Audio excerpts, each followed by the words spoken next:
Hey guys, it's Monday. Look at my strawberries though. They're almost ready. Cool, huh? Okay, so we're starting with chapter 14 today. Ida B is fixing to go to school again, and her mom is sick, so we're going to find out what happens. Chapter 14. The bus stops at the end of the drive at 7:30 sharp, Ida B, Daddy said at breakfast the next morning, even though he'd already told me that 3 times the day before. Huh, I said, which sounded more like a growl than agreement, but not so much to get me into trouble. Ida B? Mama started twice, but she never finished, and I just let it lie. After breakfast, I brushed my teeth, got my bag, walked out to the stop, and waited. I went out way ahead of time so I didn't have to talk with Mama and Daddy, so I didn't have to hear anything even closely resembling, "It will be all right." It was raining and windy, but I left the umbrella Mama'd put up for me closed up in my bag. That rain soaked my legs and pelted my face and my eyeballs till they hurt.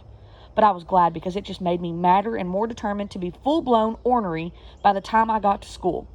And when the bus pulled up, I got right on without turning to see if Mama was waving from the window or Daddy was watching from the barn. "Good morning," said the bus driver, smiling and cheerful. "Good morning," I said back, like metal, cold, hard, and flat. I walked to the steps and paused at the top of the aisle. I made my eyes into slits so I'd look as mean as I felt. But when you make your eyes into slits, everything gets blurry. So everybody on that bus became blurry nobodies. Nobody I wanted to know anyway. I walked down the aisle like that, not seeing anybody, just checking for a spot. About halfway down, I found a seat all to myself. I sat there for the whole ride, squinting at the back of the seat in front of me with laser eyes, my mouth ready to growl, my hands like sharp claws gripping the bag in my lap, not thinking anything except, "I hate this," over and over again. 10 other kids got on the bus before we got to school, but nobody sat with me.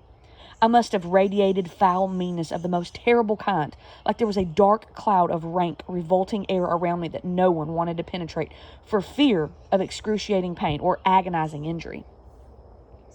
When we got to school, I filed off the bus and into the building with everybody else. Then I followed the signs to the office and stood in front of a big wooden counter. "Can I help you?" asked the lady. I might have thought looked nice if I wanted to believe anybody here was nice, and if I could actually see her, since my eyes were still like slits. "I'm Ida Applewood," I said back. "Well, Ida Applewood, what can I do for you?" Even with my blurry vision, I could tell she was smiling. You could tell it just from the sound of her voice. I hated it. "I'm new," I said, and you could tell by the sound of my voice that her happiness had not infected me. "Then let's see where you belong." "I belong at home," is what my head wanted to say before my new heart got a chance to quiet it. All of a sudden, I could see home and smell it and feel it, and I missed it something terrible. But before I started blubbering and babbling everything to her, my heart stopped me. It reminded me that even if I didn't belong at Ernest B. Lawson Elementary School, I didn't belong at home anymore either, and I got mad all over again. "Here we are," she said, like she was telling me something pleasing. "You're in Miss Washington's class.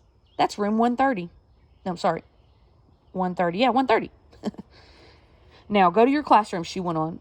"You go out this door, take a left, and it's the third door on your right. It will say Miss Washington, 4th grade, on a sign outside the classroom. Can you do that?"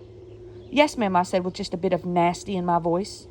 Because at that moment, I turned to go down the hall toward the dungeon of deadly dullness that I was sure awaited me in room 130 of that school. I was overfilled with misery.